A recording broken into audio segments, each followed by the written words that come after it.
want to be authentic and have a personality full of energy and honest. And I feel like a lot of people are asleep. We're asleep. Wake up, wake up. It's not mandatory to feel this way. You don't have to be burdens. Like, these aren't burdens on your life. It's opportunity. Just because there's a challenge doesn't mean you can't have a great story out of it. You can be the victor of these things. Spent a lot of time in college studying medicine and biochemistry. I loved certain aspects of it, but sometimes I only loved it because it was complicated, because I couldn't grasp it. And it's hard to differentiate, like, what parts of something do I love for the thing's sake, or because they're intrinsic to myself. Because I have this personality who likes to challenge myself, or do I just like the output, like working out? I feel like I enjoy the feeling of my muscles burning, but I maybe only like that feeling because after I've done the action, I recognize I like the output when my body looks better. So I assume the whole thing is something I like. I call this associating the process with the output, and you just feel an emotion about the whole thing. I feel like this is a very important time to get to know yourself. What about yourself is drawn to certain aspects? We're gonna keep getting these inclinations. You're gonna keep falling back into the same pattern. Ever try to get in a fight with somebody who's just laughing, having a great time?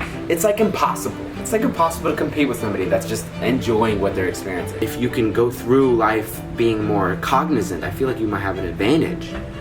At least you might get to be happier in a moment where all I need is a cup of coffee in a bad place, and it's kind of joyful. Like, it's kind of like a pleasant moment.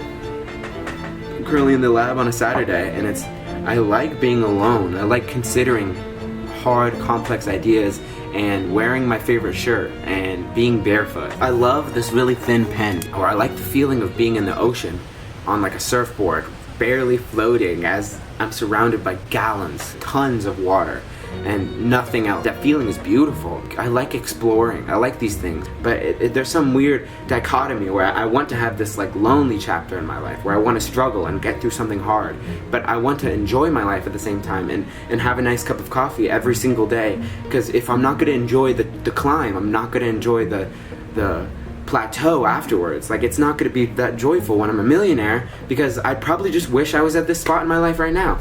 Weird, I just had that feeling where I'm like outside of myself and I feel myself having this memory. Or like I'm looking back on this memory as I'm a 34-year-old. I can feel myself currently in this moment.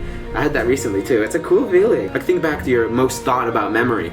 You now feel like you're in that moment when you thought about it, but you were also in that moment when you were there, when you were 12 years old in the middle of Spain, looking around, being like, wow, I am somebody who, I traveled a lot when I was younger.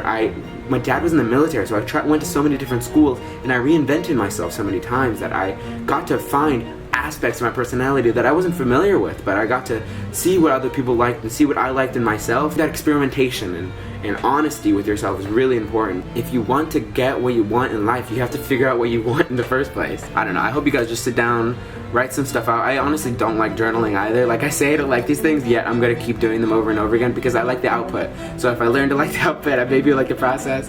I don't know, this is just like a video journal, I guess. So love you guys, enjoy your day. God bless you all.